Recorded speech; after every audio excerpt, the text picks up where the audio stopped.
time to start. And I would like to start by welcoming everybody to this Climate in the Pub Home Delivery. We thought long and hard about a title for the whole thing, and we thought home delivery sounded about right. Of course, it's not a pub if it's not got a drink, so we hope you've furnished yourselves with whatever will keep you going for the next hour. But certainly the conversation and what we're going to learn tonight should keep you going. So, excuse me, you will discover that you are all muted at this stage, or nearly everybody is muted, except people I know are going to have something to say. During the course of the evening, if you have something to say or a question to ask, we would ask you if you could use the chat box.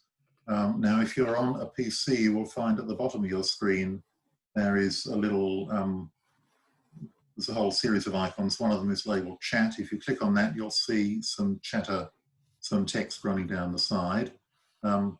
If you are on an iPad or an iPhone, it works slightly differently.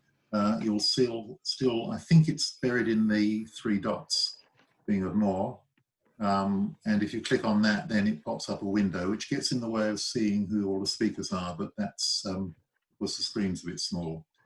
I would ask if you could not use the chat box for idle chat, because if a lot of people have long, detailed questions, then the screen's going to scroll up and I might lose sight of them. So if you at any point want to strongly agree or disagree with something the speaker says, or you're happy or sad about something, there is also a reaction box, and you can either applaud or stick your thumbs up. There's some applause coming on my screen at the moment. That'll stay there for a few seconds and then go away. So if you feel that, there's Angela as well. So if you feel that's appropriate, well and good, and it'll disappear in a few seconds. That's more or less what you're limited to. When we've finished the major part, when Dan has finished the major part of his talk, we will take some of your questions and deal with them. So if you're having trouble with anything, you will see Rob has decided to do without putting his face up there, and there are some phone numbers for tech assistance. So you can call either Rob or Michael on their mobile numbers, which are there and which were also emailed to you earlier on today. But everybody's here, so that hopefully won't be necessary. Thank you very much to the team who've helped in whatever way of putting this evening together, including people who went out in sometimes chilly weather and put some posters up on walls and lampposts and street crossings and so on. Seems a bit weird to be using old-fashioned tech of posters on the wall for a high-tech online meeting, but there's a lot of people been out walking recently, so it's worth doing that. So that's the main thing. Before I go on, I should go to our acknowledgement of country. So we do acknowledge that the land each of us is meeting on tonight is the traditional land of Aboriginal people, and it was never ceded. So we pay our respects to their elders past, present and emerging.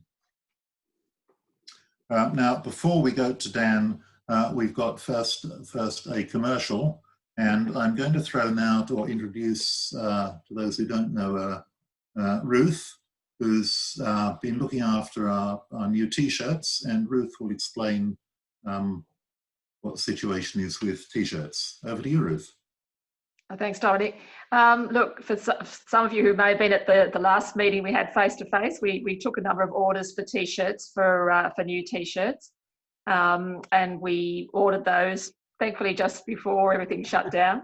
So we ordered 25 of those. We've already sold about 12. So what the t-shirts are now, so we went back to the same supplier, the same design, but we added the logo, the quote on the back, which I'm holding up now. Nobody can do everything, but everybody can do something. So that was what is the addition on the new t-shirts as opposed to the originals. Some of the orders, I spoke to everybody, and some people have picked theirs up already from Mark and Angie's at Balmain, and others had said they would wait for the next meeting.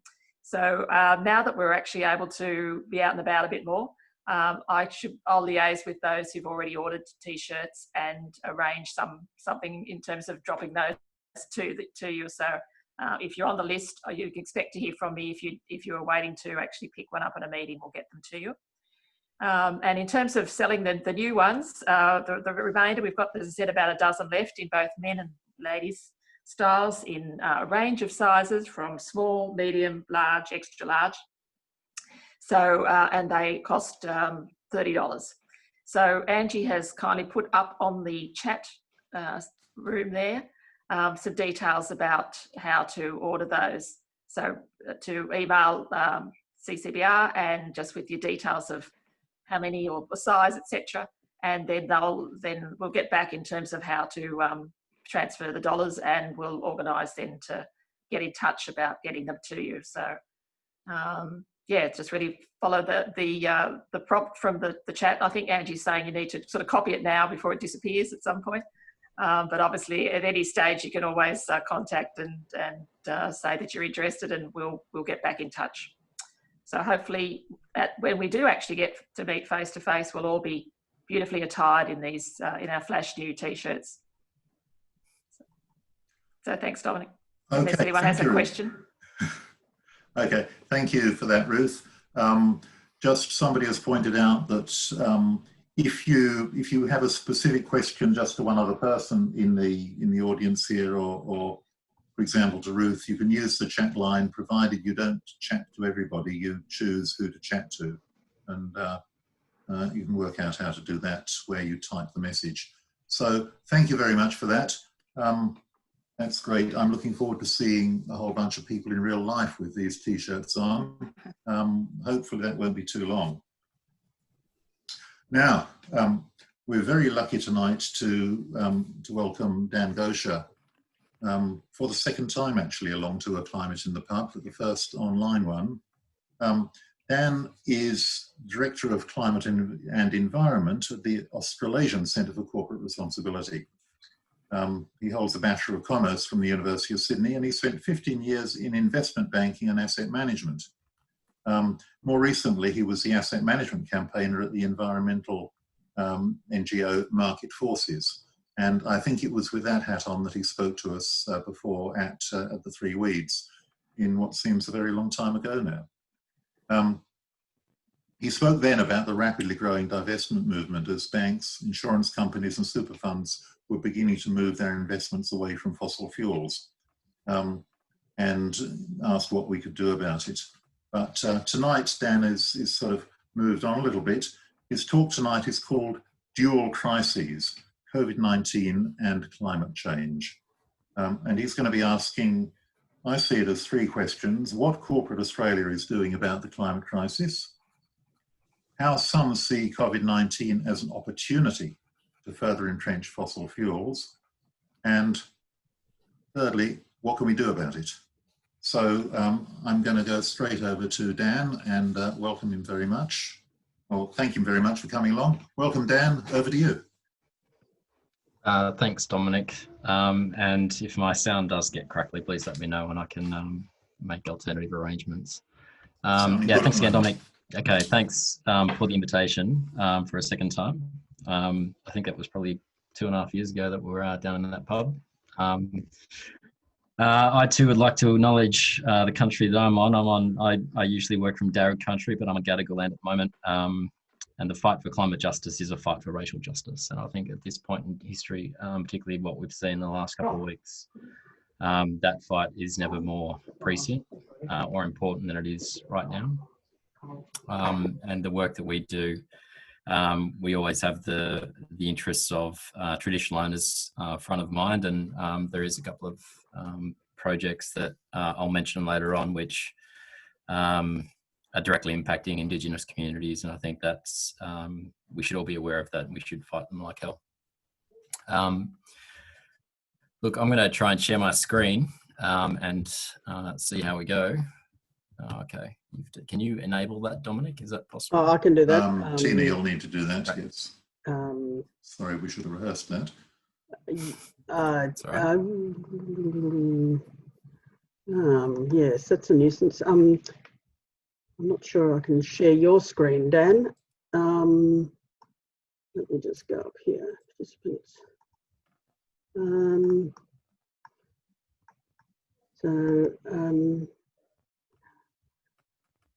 Yes, now this is a bit of a nuisance. You could send me, I mean, I know that's a bit of a disruption. You could, okay, here we that's are. okay. So What's there we are. No, your, that should allow you to share the screen now, I think. Oh, great. Okay. One sec.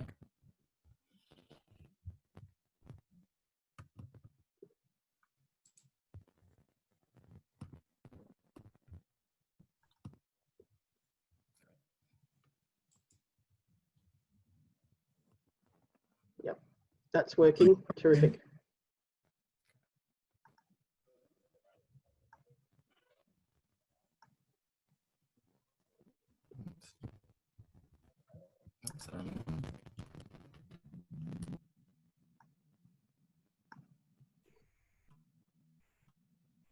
Loading. Can you see loading at the moment? Yes, we've got your PowerPoint, which hasn't gone to PowerPoint view yet. Okay.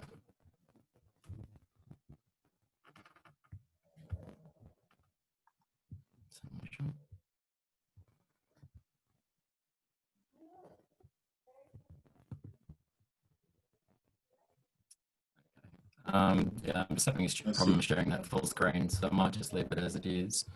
It might be big enough. If it's too small, I can see if I can get to full screen.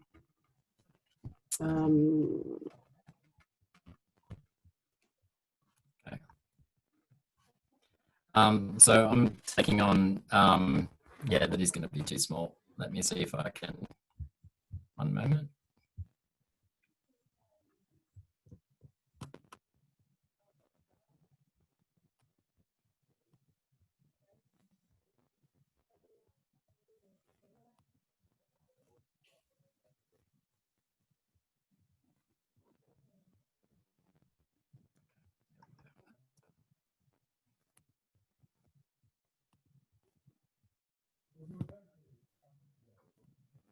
Okay, how's that?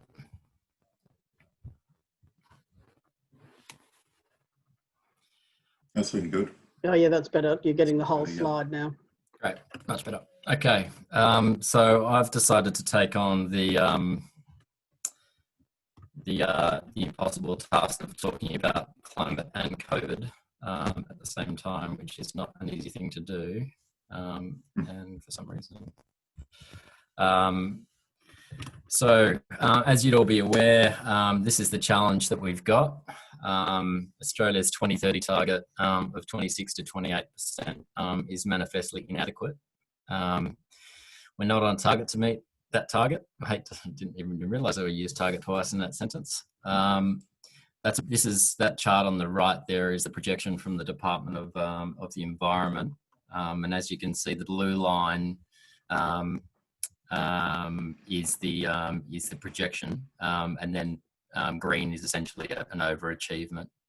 Or the 29. The green line is the 2019 projection. So that's projection from December last year. And then the dotted lines are the actual targets, 26 to 28%. Now, the key thing that we need to note about this is that, first of all, the target is not aligned to a 2-degree pathway. The target should be something more like 40 to 50% by 2030 in order to get to something like net zero by 2050.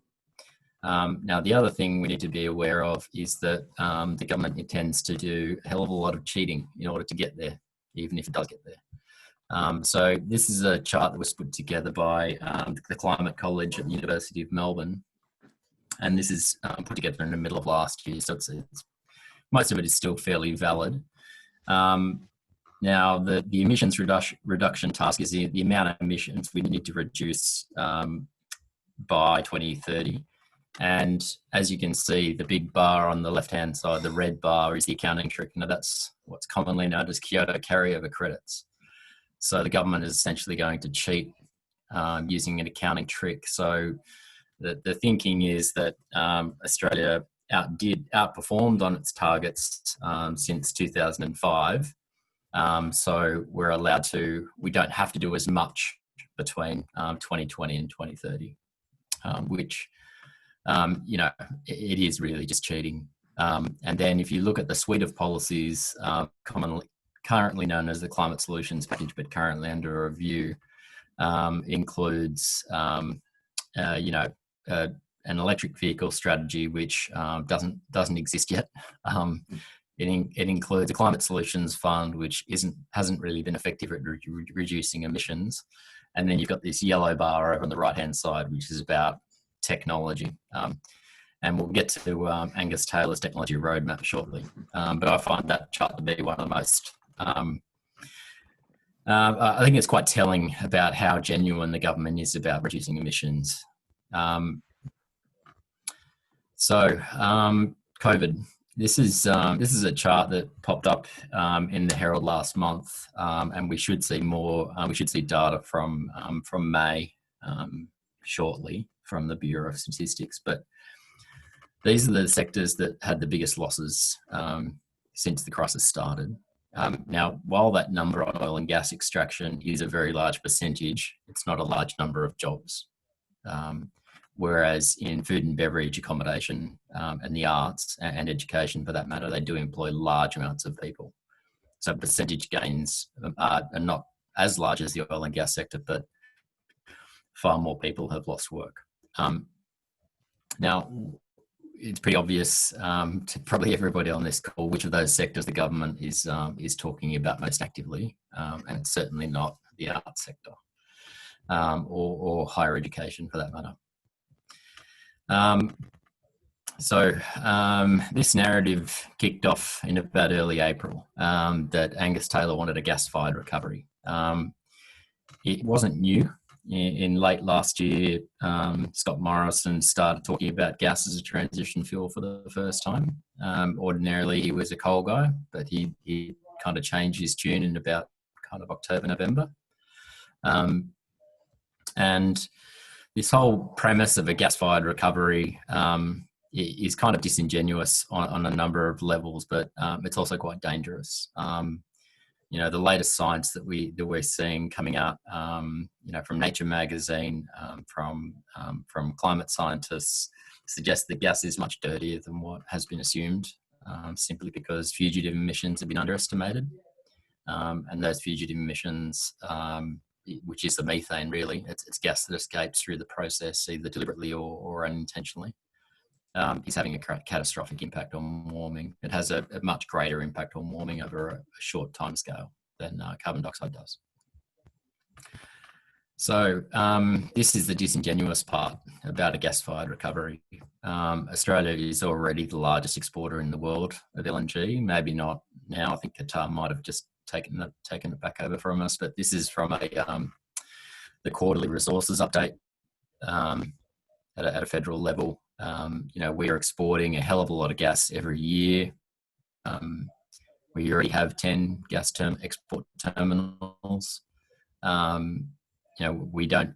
If you look at the trajectory that we've had of gas exports over the last 10 years, we don't really need any more gas, not to be exporting it, not to be using it domestically. Where is this idea of a gas-fired recovery coming from?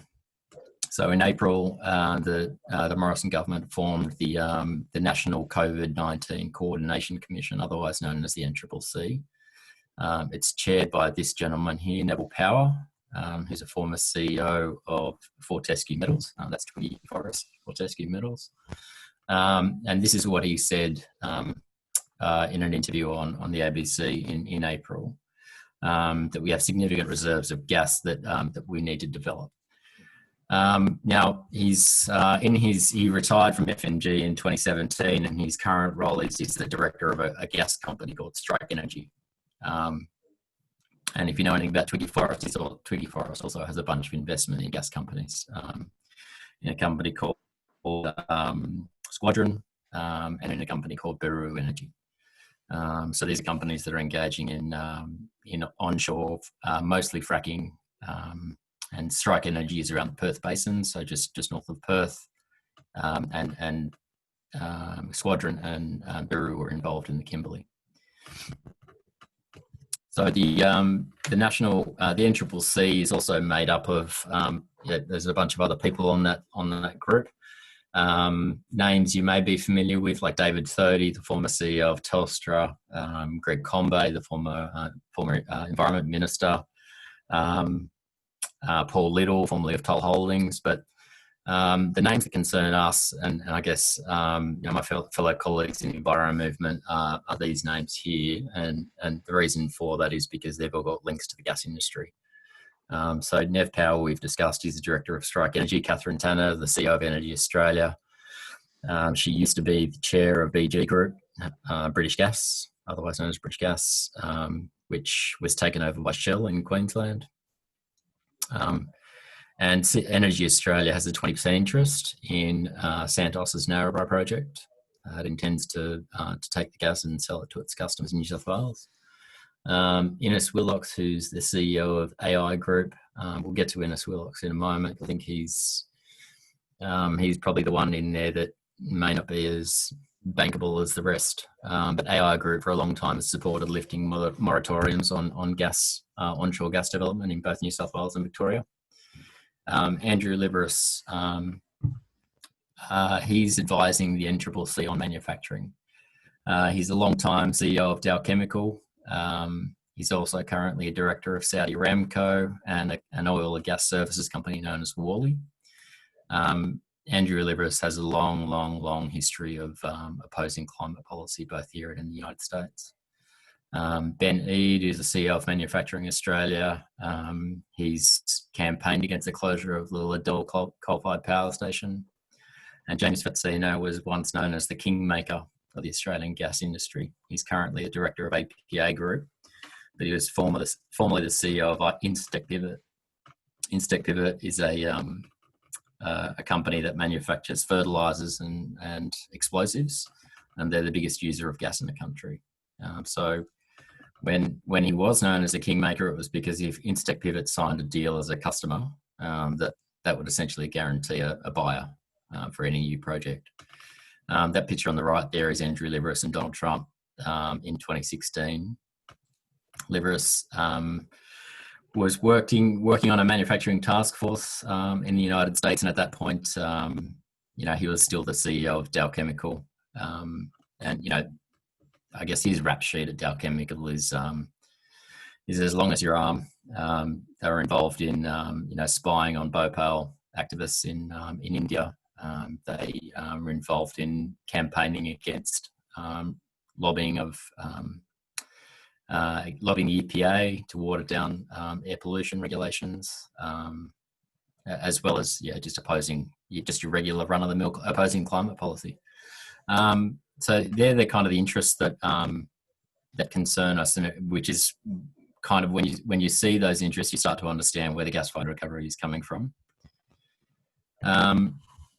So a couple of weeks ago, there was a report that was leaked out of the manufacturing, what they're calling the Manufacturing Working Group, which is attached to the NCCC, and most of it was dedicated to improving the domestic gas market. So this is a slide from that slide deck, and as you can see, it's all about boosting up the gas industry. So removing barriers to supply, so i.e. lifting moratoriums on gas, creating the market by underwriting a book build, essentially government underwriting new gas projects, lowering the cost of pipelines, essentially again government underwriting pipelines, and the last one, which should concern everybody, scale and win in the medium term. I don't know who that really means winning for, unfortunately. So you could say the gas industry is pretty much on a full court press at the moment, and that's a bit of a sporting analogy where all hands on deck, everybody's pushing for the same thing. Andrew McConville, who's the CEO of APPEA, that's the petroleum lobby in Australia, he's been on television and radio pretty regularly over the last few weeks, and he's essentially published and spoken of their wish list, if you like. And this is trying to take advantage of I guess the opportunity that the crisis presents, where the government is preparing to throw billions of dollars at stimulus, it's not surprising that, one of his key goals is to lift supply. Their key argument about gas prices in the East Coast has always been about that there's not enough supply. When really we built 3 export terminals in Queensland that essentially take all of the gas and sell it to Asia. Gas demand on the East Coast hasn't really changed over the last 10 years. In fact, it's probably declined. So it's not a supply issue. There's plenty of supply. It's just that we're sending it all offshore. The last one is also interesting about regulation and taxes. So the gas industry isn't the only industry calling for this. So like any crisis, what we're seeing from a lot of from companies and industry associations representing companies is it's almost like the 3 pillars. It's number 1, cut taxes; number 2, cut wages; and number 3, cut regulation. It's it's very predictable. They do it over and over and over again. The thing it says to me that in a situation that we're in now, where it's a once in a generation crisis, is that they're so lacking in imagination that they just revert to their talking points over and over again. A couple of weeks ago, Angus Taylor published this technology roadmap.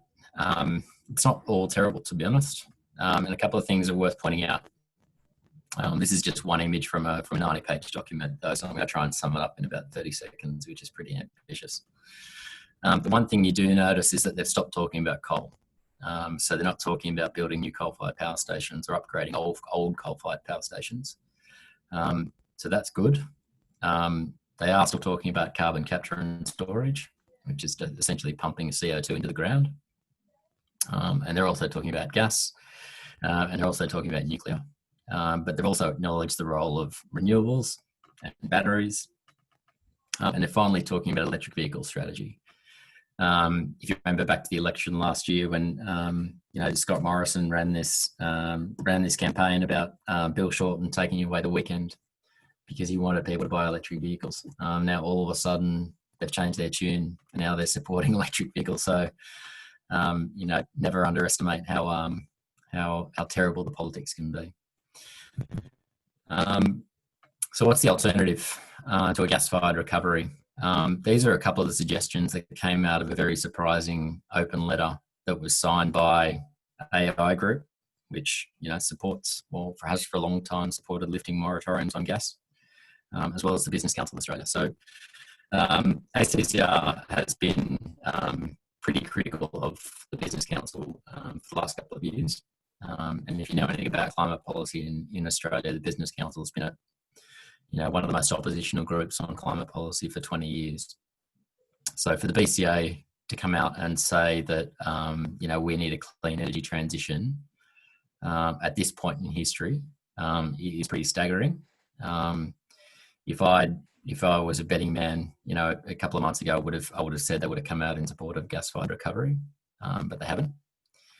So there are bright spots, fortunately.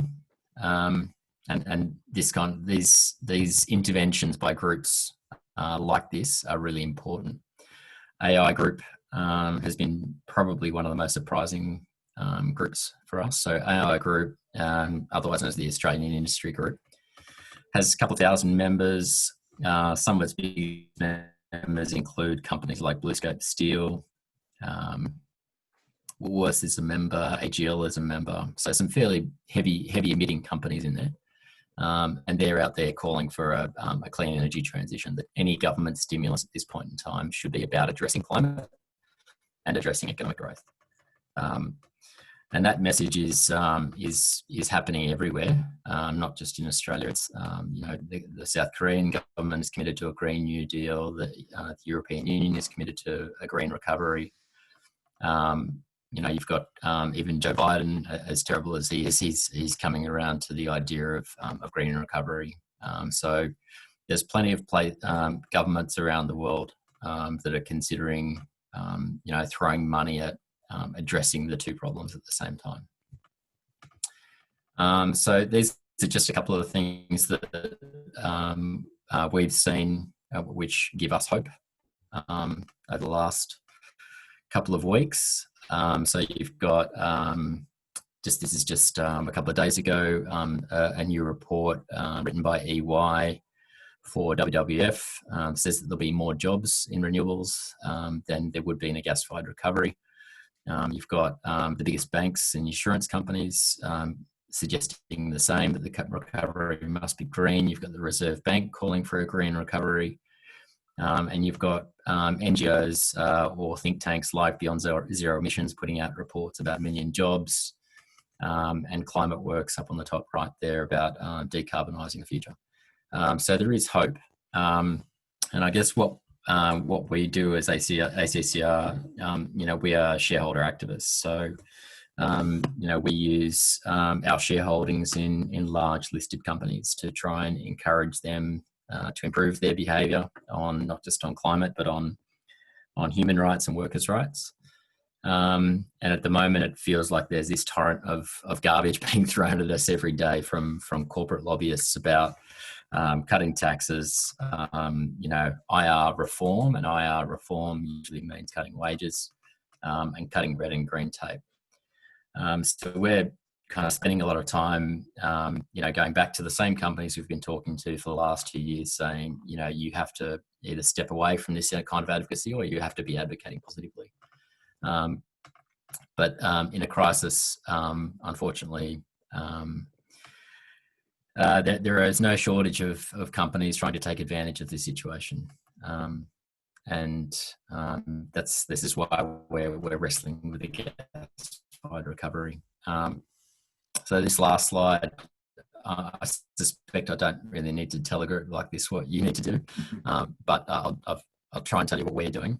So in terms of the projects that that we're most concerned about, we've engaged with companies like Santos and Origin for the better part of 5 years. So we're still, fighting with Santos about particularly its Narrabri project, but other expansion plans it has. And the Narrabri project is, there are Indigenous groups opposed to that project. There are farming groups opposed to that project. The Origin Beetaloo Basin project is eye-watering in size. It's an enormous gas field, but if it does get developed, Australia's got no chance of meeting its 2030 target. So that's in the Northern Territory, and we're working with traditional owners on that campaign. And we're also working engaging with companies like BHP and Woodside about trying to get them to walk away from some of their expansion plans. The one thing I think groups like yours can do at this point in time, as in right now or tomorrow, is to start pressuring the ALP. Between us, the ALP is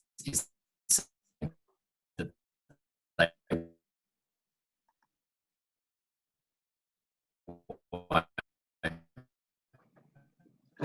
there's a conspiracy going on, but as soon as you started talking about they won't criticise the gas-fired recovery because they feel like they'll be demons, Dominic. We haven't heard a bad word about the ALP from you because it just went mute over that minute. There you go. All right, I'll try and... Can you try that again?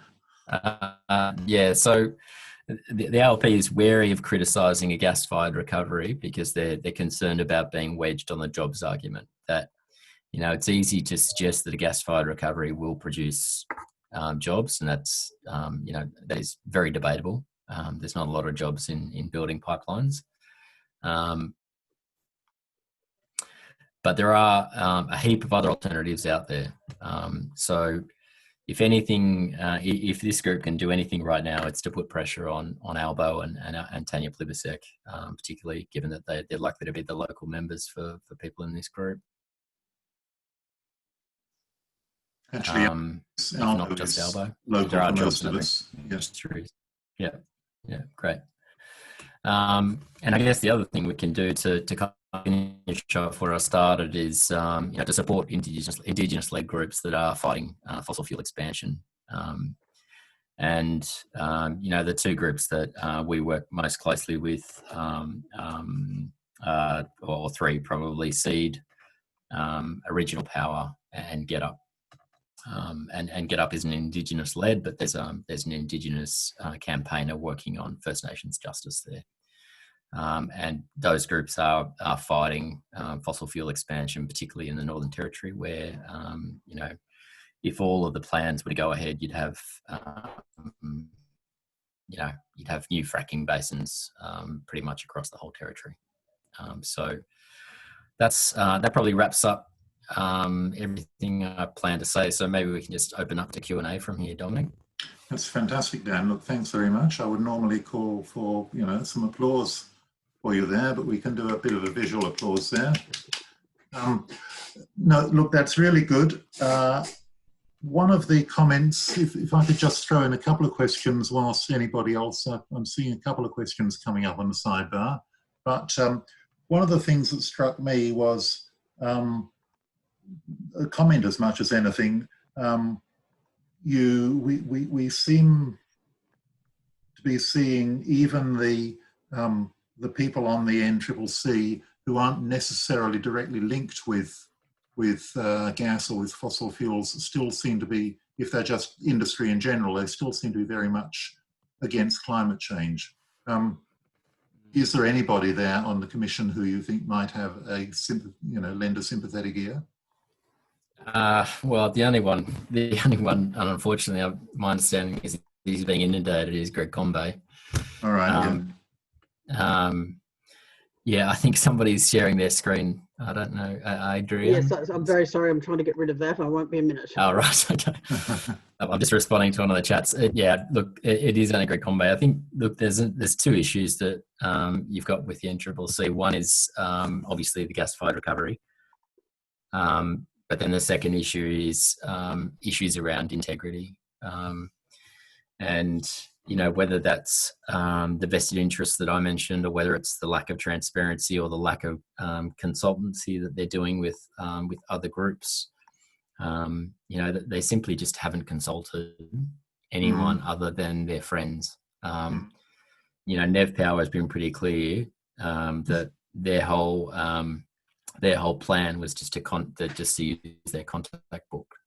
If you work in the fossil fuel industry, your contact book tends to be dominated by the fossil fuel industry.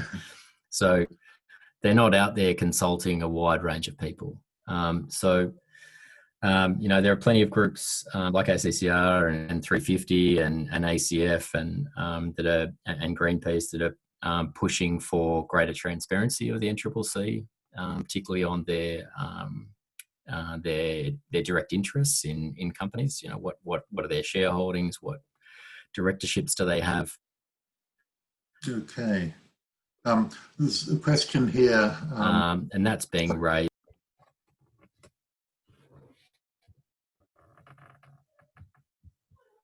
Go on, Dominic. Go on. Sorry, Dan, I'm sorry, I wasn't sure if you'd finished that or not. Somebody has said, certainly you're sort of getting into the industry groups and so on. You're getting into some of the groups in the Labor Party. What about unions? Do you engage with the relevant unions at all? We do. So one of my colleagues, who's our Director of Workers' Rights, spent a long time working in the union movement. Now, ordinarily, her remit is to talk to unions about workers' rights and workers' issues. But we are broadening that work to talk to unions. The problem we have is that there are a couple of unions that are very pro-gas. One of them being the AWU, that's the Australian Workers Union. And you'll see, Dan Walton, who's the National Secretary, in the media fairly often. So he's very pro-gas. He's very pro-gas agenda. And then there are other unions, like the ETU, who are, pro-renewables. So there's a bit of a mix, and it's a complicated one. Unfortunately, some of the there's a lot of doubt that the jobs in renewables are not permanent and they're not well paid. Some renewable construction takes advantage of, free trade agreements to bring in foreign workers. They're not long-term stable jobs like you'd have in coal mine, which are fair criticisms. So there needs to be new industries developed to create long-term jobs. Yes, you can build solar farms and wind farms, but there won't be permanent employment there for a long period of time. So there needs to be associated industries to go with it. So whether that's manufacturing wind farms or whether it's manufacturing other technologies. But that's, this is complicated policy, and it's not solved by just saying, we're going to go and build new gas pipelines. Okay, there's a question come up and a bit of an answer coming up in the chat line as well. But you mentioned that maybe what we could focus on was put pressure on the ALP, in particular through our local MPs, but maybe wider afield. Do you have somebody, Julia's asked, do you have a pro forma letter or guideline that we could use to send to ALP MPs? I don't, but I can. There is. I know of one that I can share with you about that. Okay. With the note that we are as a group already writing to Christina Keneally and the chair of the ALP committee that is looking at the COVID Commission. We might be able to work together with whoever you've got in line who's got a pro forma letter and sort of evolve something that would come from us as a group, but also maybe something that individuals could send as well to reinforce that. So that's interesting. Excuse me. It struck me that the opportunities on one of the slides you put up, the opportunities were talking about housing, commercial buildings, industry, and then government buildings. Now, 3 of those 4 are to do with buildings. I wonder if you'd like to make a comment on the fact that the government seems to have recognised that there are opportunities in the building industry, but they don't seem to be looking very much at commercial buildings. They seem to be looking at people's bathroom renovations. Have they just got it wrong, or have they not realised that there are these opportunities in the larger scale buildings? What do you think? Look, I wish I knew the answer to why they create policy the way they do. If it's not even just about commercial buildings. There's a whole bunch of adaptation work you could do about making homes more resilient to natural disasters, particularly in northern Queensland, where they're prone to flooding and prone to cyclones and so on. If you really want to talk about a boom in construction jobs or jobs for tradies, which is what they seem so interested in, then I don't know. I genuinely can't explain why they don't look at programs like that, because they would be creating jobs in seats that are clearly important to them in North Queensland, and you're creating jobs for people that they clearly want to win over. So it's a very strange one to me. There's a huge amount of work that could be done on retrofitting buildings for energy efficiency. For encouraging people to put their own solar panels and batteries in, as well as demand management. You can essentially, the new tech allows you to sell electricity to the grid when you've got available. So if you're running, if you've got the washing on, or you've got, you can essentially turn things off in your house and sell that additional credit back to the grid. That's essentially where we're headed, and I genuinely can't explain why they're not doing it. Dominic, I've got an overall question. So, Jemima, can I just follow up very slightly on that one? Absolutely. And then to you? Margaret has asked earlier on actually about the fact that we are seeing a lot of electricity power coming from wind and solar now, and noting that obviously there's a certain amount of grid reconstruction needed to use that most effectively. And probably that would represent quite a few jobs just in reconstructing the grid. Do you have any knowledge of that or expertise? I agree, yeah. So one of the big problems to getting more renewables into the grid is bottlenecks, genuine bottlenecks. So there's not enough capacity to, where they're building, where they want to build big solar farms out in Western New South Wales, there's not enough capacity to carry the amount of electricity that they want to produce. So you essentially could create jobs in the short term, which is what they're talking about right now, is recovery jobs. So get people moving. But again, I mean that it seems ideological that they wouldn't be to not be doing that. So the flow-on effect of doing that is by bringing more renewables into the grid, you're essentially then undermining coal-fired power.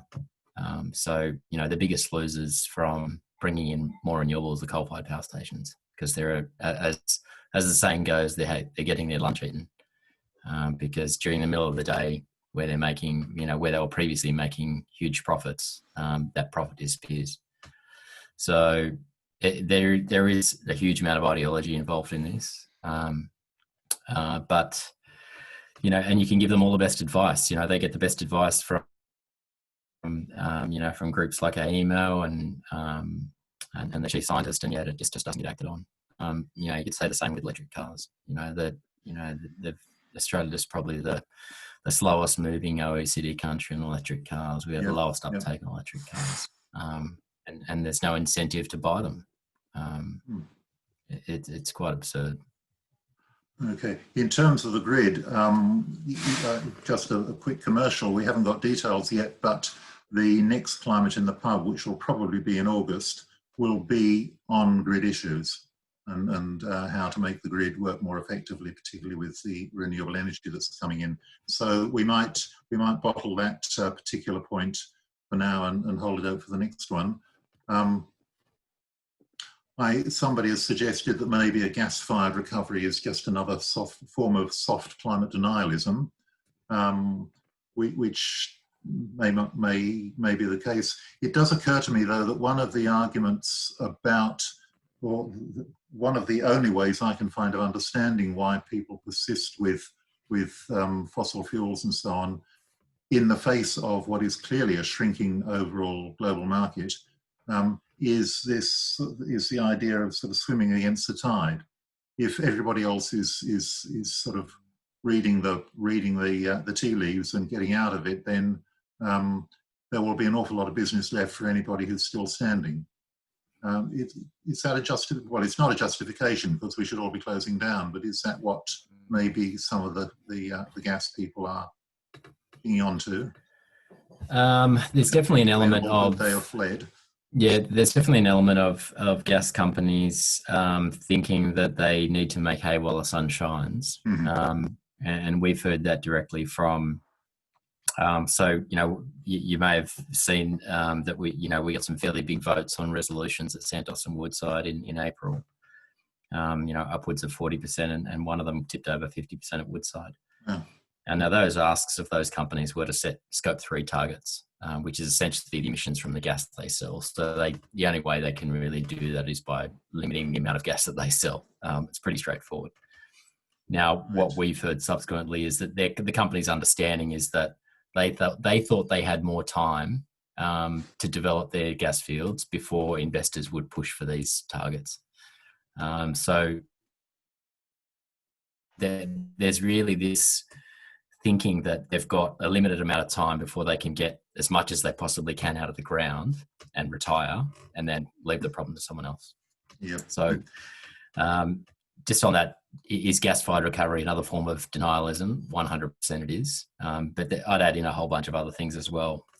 Like you're seeing this flurry of commitments of net zero by 2050.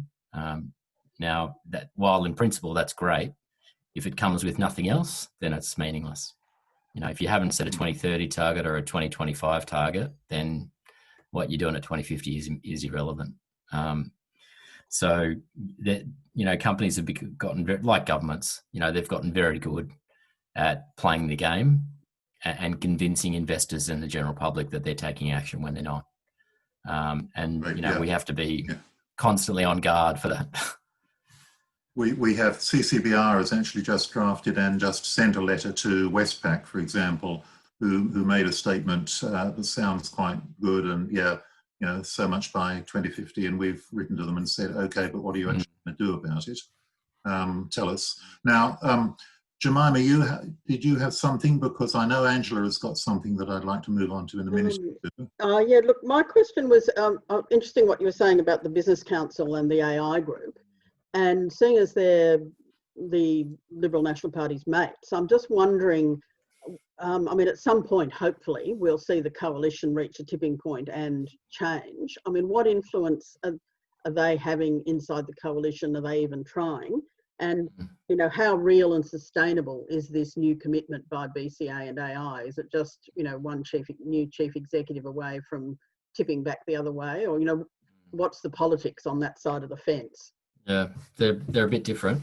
AI Group has a very good energy policy advisor, very good, and he is very committed. And I 100% believe it's because of him that's why the AI Group is changing. And you know, he's pulling into line companies that were, you know, stridently pro coal 2 or 3 years ago that now they just shut up. BCA is a different beast. And I've been asked this question a lot, mainly because in the last couple of years, we've probably met with 40 BCA members. And they got a new president in November, I think, Tim Reed. He's not a fossil fuels guy like the last one, Grant King. He's a tech guy. He's part of the influence. You've got groups like us. I don't want to blow my own trumpet, but you know, there's 3 or 4 different NGOs that have been pressuring the BCA and its members for a couple of years, and you know, that is starting to kind of get some cut through. And then you've got companies that, and the way that we've done that is not by, you know, we publicly kind of bash them as much as we possibly can, but we go out and speak to as many members as we possibly can and say, well, you're telling your customers and your shareholders that you're committed to climate, and the banks are the perfect example of this. And yet the BCA is out there blocking every single climate policy that pops up. So you can't do one thing and have them doing another. And that, I think that message is starting to resonate. You're getting members who were previously very passive and not saying anything, starting to be more vocal. And I have a feeling I know who they are. I wish I could be in some of those meetings to hear them. Is that reaching into the corridors of politics? Yeah. Oh, 100%. Yeah. And just to, I guess the other question was, how much of an impact do they have on the LNP? AI Group, a little, the BCA a lot. So the fact that the BCA hasn't come out in support of gas-fired recovery is pretty interesting. And we want to keep it that way. Mm-hmm. If, you know, whatever we can do to keep them silent, because silence is good, right? It doesn't necessarily mean that it agrees with it. But, you know, if we could get the BCA to come out and support green recovery, even better, but I just don't think it'll happen. I mean, they've signed this open letter, but it's not, you know, it's pretty nuanced in its language. So they're kind of walking a fine line. But sometimes if you look at the Minerals Council, look, we're not talking, I haven't mentioned this whole thing. And like, I've spent 2 years trying to campaign on the Minerals Council. So the fact that the Minerals Council has been shut up and basically being ignored is pretty powerful, to be honest. That, you know, the game on coal is done. Like it's just finished. They're not talking about heli coal anymore. Thanks, Dan. Some of those last points actually take us to something that Angela might be able to explain a little bit more. But actually, before I throw to Angela, I'd like to take the opportunity to thank you, Dan, very much for that very informative insight into what's going on, what this recovery may or may not look like, and what it should look like, and who the evil villains are there who are running the whole thing. So I will, don't go away yet because Angela has got some important contributions to make here, but I will like to initiate a little bit of applause there. So thank you very much, Dan. You can either clap or you can put some hands on the screen or whatever. And whilst you're doing that, Angela, you had a point you wanted to make. Indeed, and it brings in the Minerals Council, so exactly. Nice little segue there. currently 350.org is running a campaign to get the big accounting firm, PwC, that's the old PricewaterhouseCoopers, I think I've got that right, to leave the Minerals Council over the question of climate. And so tonight we thought it might be appropriate to encourage you, as well as that we will help you, but to get you on board with that 350.org campaign. They're calling it Cut All Ties, and it's got a number of prongs, including sort of some social media actions. But what we thought we would ask CCBR members or supporters is to send a letter or even a piece of artwork to PricewaterhouseCoopers, to PwC, on the 22nd of June. That's the date that 350.org has recommended. Now, why should PwC leave the Minerals Council? Well, as you may know, the Mineral Council has held back action on climate change for the last 20 years. Extensive lobbying, advertising campaigns, and really importantly, and CCBR has talked about this before, this revolving door between Parliament and mining companies. Two of Morrison's top senior advisors are former Mineral Council's executives, and one of them, I believe, is the person who supplied that nicely glazed piece of coal that that Morrison held up in Parliament. Certainly it came directly from the Minerals Council. So the Minerals Council can only continue holding back on climate change because there are companies like PwC that fund them with annual membership fees. So clearly it would make a strong campaign if PwC said, well, actually, we're not going to be part of that. PwC claims, as we've heard from Dan, they claim to be sustainability leaders, but while they are a member of the Minerals Council, they really can't claim to be serious about tackling climate change. So they've got a new CEO, Tom Seymour. He's the CEO of PwC Australia. So this is an opportunity for him to make his mark. And I think that's why 350.org has chosen to do that particular target. I'm going to put, with luck, I'm going to put in the chat box now. No, I've just put the word June.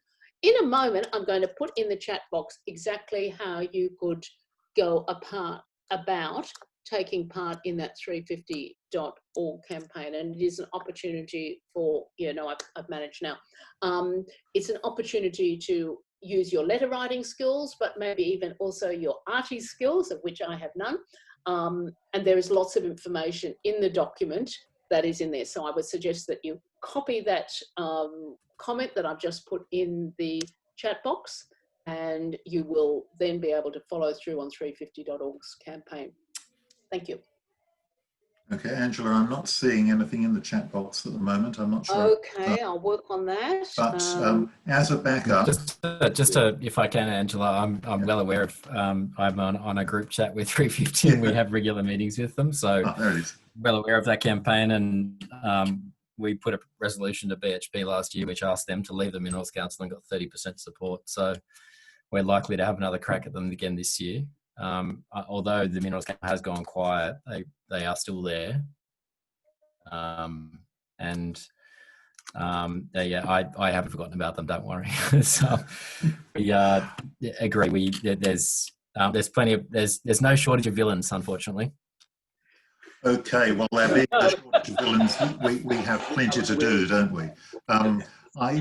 We are out of time. So once again, Dan, you've given us plenty to think about and plenty to do. We can, and we already have in hand, targeting the Labour Party, our local members, and we can advance that a little bit. And yes, obviously you're working with 350 as well. I'd be astonished if you weren't. So that's another thing that everybody can take away from this. And if you haven't managed to capture what Angela has put in the chat line, then I can just copy that and email it to everybody who was on the meeting tonight. So if you don't capture it, don't worry, we'll hit you with an email in the next few hours. Finally, once again, thank you everybody for attending tonight. Let us know by email if you like, or whatever, what you thought of this tonight, how it went. But again, thanks to our guest, Dan, and applause, claps, and that's it for tonight. Thanks for the invite, Dominic. Thanks, Angela. Good work. Cheers. Good work.